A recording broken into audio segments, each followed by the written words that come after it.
नमस्कार दोस्तों, आपका स्वागत है हमारे चैनल स्ट्रगलमेंट में। आज की जो हमारी वीडियो है दोस्तों, वो वन लाइनर क्वेश्चंस पर आधारित है, जो कि सामान्य ज्ञान एक बहुत ही महत्वपूर्ण विषय है, जिसको संबंधित करके बनाई गई है।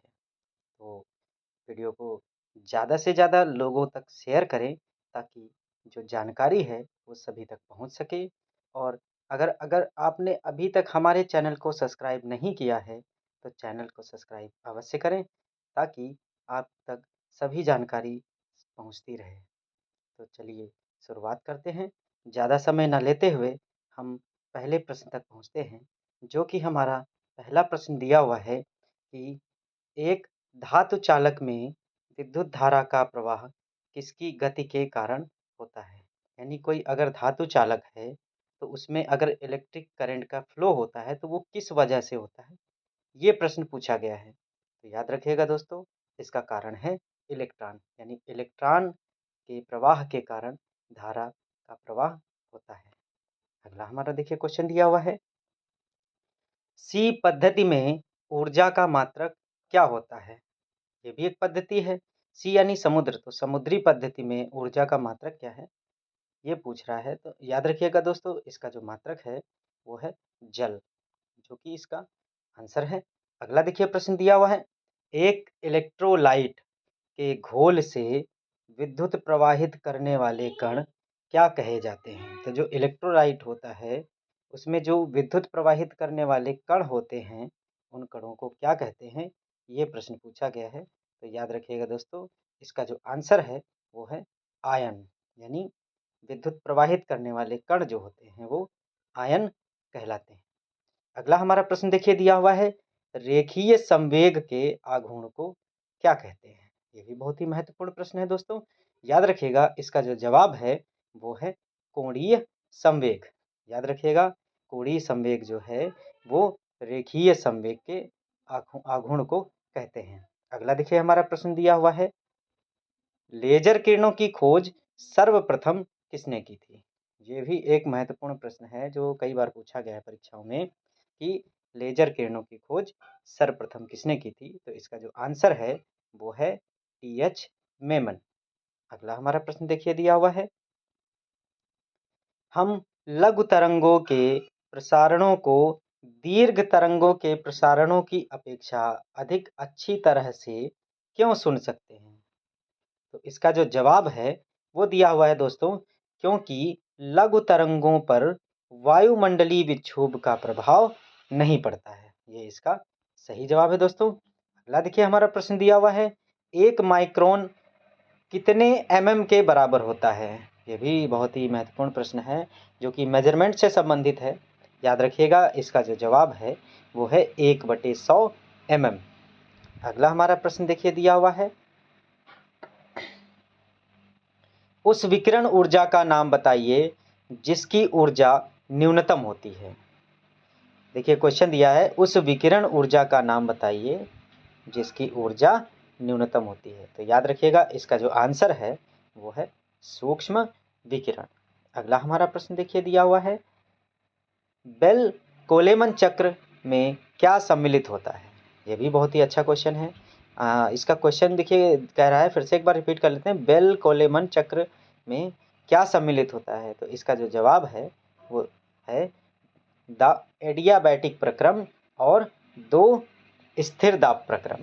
याद रखिएगा, इसका जो जवाब है 2 एडियाबैटिक प्रक्रम और 2 स्थिर दाब प्रक्रम। अगला क्वेश्चन देखिए दिया हुआ है, जब वायु दाब मापी का पाठ्यांक सहसा गिर जाए तो यह किस बात का संकेत है? जो वायु दाब मापी होता है, अगर उसकी रीडिंग अचानक से बहुत ही ज़्यादा गिर जाती है तो वो किस बात का संकेत है, ये पूछ रहा है प्रश्न। तो याद रखिएगा, इसका जो जवाब है वो है तूफान। याद रखिएगा दोस्तों, इसका जो जवाब है वो है तूफान। अगला हमारा प्रश्न देखिए दिया है, साहा परमाणु भौतिकी संस्थान कहाँ स्थित है? तो ये भी इम्पोर्टेंट क्वेश्चन है। याद रखिएगा, इसका जो जवाब है वो है कोलकाता, यानी कोलकाता में साहा परमाणु भौतिकी संस्थान स्थित है। अगला हमारा प्रश्न देखिए दिया हुआ है, फ्यूज तार किसका बना होता है? जो फ्यूज तार यूज किए जाते हैं जगह जगह ताकि करंट ज़्यादा मात्रा में अगर फ्लो हो तो फ्यूज़ तार गल जाए और जो इलेक्ट्रॉनिक उपकरण हैं वो बच जाएं, इसीलिए फ्यूज़ का प्रयोग किया जाता है। तो उस तार में 63%, याद रखिएगा, इस तार में 63% टिन का प्रयोग किया जाता है और 37% लेड का प्रयोग किया जाता है। अगला हमारा प्रश्न देखिए दिया हुआ है दोस्तों, तेल, पानी एवं गैस किसी कुएं में किस क्रम में विद्यमान रह सकते हैं? यानी अगर तीनों चीज़ों एक साथ रखा जाए, तीनों चीज़ों को, तो वो किस क्रम में रहेंगे? यानी तेल, पानी और गैस, इनमें से कौन नीचे रहेगा, कौन बीच में रहेगा और कौन ऊपर रहेगा, ये प्रश्न पूछ रहा है। तो इसका जो जवाब है कि इसमें सबसे पहले पानी होगा, उसके बाद उसके ऊपर तेल होगा, फिर उसके ऊपर गैस होगी। अगला देखिए हमारा क्वेश्चन दिया हुआ है, यदि रासायनिक अभिक्रिया संतुलन में हो तो इसका क्या अर्थ है? यानी कोई अगर रासायनिक अभिक्रिया संतुलित है तो उसका मतलब क्या है, ये पूछ रहा है। तो याद रखिएगा, इसका आंसर होता है अग्र और पश्च अभिक्रियाओं की जो दरें हैं वो समान होती हैं। अग्र और पश्च अभिक्रियाएं जो हैं उनकी दरें समान होती हैं। अगला देखिए प्रश्न दिया हुआ है, परमाणु घड़ी किसके संक्रमण पर आधारित है? ये भी जो है बहुत ही इम्पोर्टेंट क्वेश्चन है कि परमाणु घड़ी किसके संक्रमण पर आधारित है। तो इसका जवाब है दोस्तों सीजियम, यानी सीजियम जो है इसका सही जवाब है। अगला देखिए क्वेश्चन दिया हुआ है, विद्युत रूप से परमाणु क्या है? यानी परमाणु की प्रकृति अगर देखा जाए, विद्युत रूप से परमाणु की प्रकृति कैसी है, ये प्रश्न पूछ रहा है। तो याद रखिएगा, इसका जो जवाब है वो उदासीन, यानी परमाणु जो है विद्युत रूप से उदासीन होता है। अगला देखिए प्रश्न दिया है, कार्बन का शुद्धतम रूप क्या है? शुद्धतम यानी सबसे प्योरेस्ट, यानी ज़्यादा से ज़्यादा शुद्ध कार्बन का रूप जो है वो किस रूप में पाया जाता है? तो इसका जो जवाब है वो है हीरा। हीरा जो है कार्बन का शुद्धतम रूप है। अगला क्वेश्चन देखिए दिया हुआ है, इलेक्ट्रोड क्या वहन करता है? इलेक्ट्रॉन दिया हुआ है, इलेक्ट्रॉन क्या वहन करता है? जो इलेक्ट्रॉन है वो अपने साथ एक यूनिट ऋणावेश लेकर के चलता है, इसी के कारण विद्युत धारा प्रवाहित होती है। अगला हमारा प्रश्न देखिए दिया हुआ है दोस्तों, एथिलीन के बहुलीकरण की क्रिया द्वारा क्या बनाया जाता है? यानी एथिलीन जो है उसका बहुलीकरण यानी पॉलीमराइजेशन किया जाता है, तो उसके माध्यम से कौन सी चीज़ बनती है, वो इसमें प्रश्न पूछा गया है। तो याद रखिएगा, इसका जो आंसर है वो प्लास्टिक है, यानी एथिलीन के बहुलीकरण द्वारा प्लास्टिक बनाया जाता है। अगला हमारा प्रश्न देखिए दिया हुआ है, किसी तत्व के परमाणविक भार को किस में व्यक्त किया जाता है? यानी परमाणु का, अगर किसी तत्व का परमाणु है और उसका भार बताना है तो उसके लिए कौन सी यूनिट की यूज की जाती है, ये इसमें प्रश्न पूछा गया है। तो याद रखिएगा, इसका जो आंसर है वो है AMU, यानी इतने AMU है, या कोई जैसे नंबर दिया है जैसे 4 या 5 उसमें यूनिट उसकी दिखानी है, तो उसके लिए हम AMU का प्रयोग करेंगे, यानी 4 AMU है या 5 AMU है। ठीक है।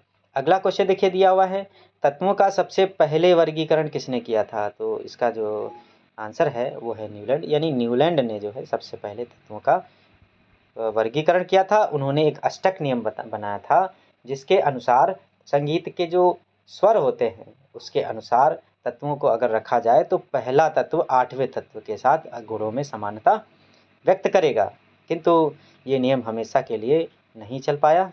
तो अगला हमारा क्वेश्चन देखिए दिया हुआ है, निरपेक्ष शून्यताप किसे कहते हैं? ये भी बहुत ही इंपॉर्टेंट क्वेश्चन है कि निरपेक्ष शून्यताप किसे कहते हैं। तो याद रखिएगा, इसका जो आंसर है वो है -273 डिग्री सेल्सियस। अगला देखिए क्वेश्चन हमारा दिया हुआ है, मृदु इस्पात में कार्बन की लगभग प्रतिशत क्या होती है? यानी मृदु इस्पात है तो उसमें कार्बन की मात्रा कितनी होती है, प्रतिशत में बताना है। तो इसका जो जवाब है वो है 0.15% से 0.50%। अगला हमारा प्रश्न देखिए दिया हुआ है दोस्तों, चूहे मारने का जहर किस रासायनिक पदार्थ से बनता है? तो चूहा जो मारने की दवाई होती है या जहर होता है उसमें कौन सा रासायनिक पदार्थ मिलाया जाता है, ये पूछ रहा है। तो याद रखिएगा, इसका जो आंसर है वो है मिथाइल आइसोसाइनाइड। तो इसमें जो है मिथाइल आइसोसाइनाइड मिलाया जाता है। अगला हमारा प्रश्न देखिए दिया हुआ है, प्राकृतिक रबड़ को अधिक मजबूत और प्रत्यास्थ बनाने के लिए इसमें क्या होता है या क्या मिलाया जाता है? जो प्राकृतिक रबड़ होती है उसको ज़्यादा मजबूत और प्रत्यास्थ, प्रत्यास्थ का मतलब अगर उसके आकृति में परिवर्तन हो तो वापस वो अपनी पहली आकृति में आ जाती है, ये प्रत्यास्थता का गुण होता है। तो ज़्यादा प्रत्यास्थ और ज़्यादा मजबूत बनाने के लिए उसमें क्या मिलाया जाता है रबड़ में? तो इसका जो जवाब है वो है सल्फर, यानी इसमें सल्फर मिलाया जाता है। अगला प्रश्न देखिए दिया हुआ है, रुधिर परिसंचरण की व्याख्या पहली बार किसने की थी? तो इसका जो जवाब है वो है विलियम हार्वे। विलियम हार्वे ने रुधिर परिसंचरण की व्याख्या सबसे पहले की थी। अगला देखिए हमारा प्रश्न दिया है, मनुष्य की त्वचा सबसे मोटी कहाँ पर होती है? ये भी इंपॉर्टेंट क्वेश्चन है। यानी मनुष्य की जो त्वचा होती है वो सबसे ज़्यादा मोटी कहाँ पर होती है? तो इसका जवाब है तलवे पर। जो हमारे तलवे होते हैं वहाँ पर जो त्वचा है वो ज़्यादा मोटी होती है।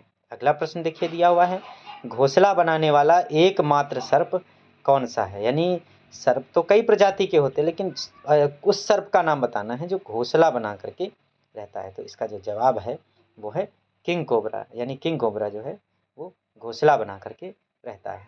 अगला हमारा प्रश्न देखिए दिया हुआ है, उत्परिवर्तन का सिद्धांत किसने प्रतिपादित किया? तो याद रखिएगा इसका जो जवाब है वो है डी ब्रिज। यानी डी ब्रिज ने इसका सिद्धांत प्रतिपादित किया था। अगला हमारा प्रश्न देखिए दिया हुआ है, बिल्ली की आंखें रात में किस वजह से चमकती हैं? आपने देखा होगा कई बार कि कुछ जानवर ऐसे होते हैं जिनकी आंखें रात में चमकती हैं। तो उसका जो आंसर है वो ये है कि टैपिटम लूसिडम, ये जो एक पदार्थ उनकी आंखों में पाया जाता है उसी के कारण जो है उनकी आंखें रात में चमकती हैं। अगला हमारा जो प्रश्न दिया हुआ है कि नौसादर का रासायनिक नाम क्या है? तो नौसादर एक रासायनिक पदार्थ है जो कि साधारण नाम इसका नौसादर दिया हुआ है, वैसे इसका रासायनिक नाम जो होता है वो होता है अमोनियम क्लोराइड। इसका जो रासायनिक नाम ही पूछ रहा है, तो इसका जो सही जवाब है वो अमोनियम क्लोराइड है। हमारी जो वीडियो है आपको कैसी लगी आप कमेंट बॉक्स में अवश्य बताएं, और हमारा उत्साहवर्धन करने के लिए हमारी इस वीडियो को अपने दोस्तों, अपने साथियों के साथ अवश्य शेयर करें। और अगर आपको किसी अन्य विषय पर वीडियो चाहिए तो हमें कमेंट बॉक्स में अवश्य बताएं।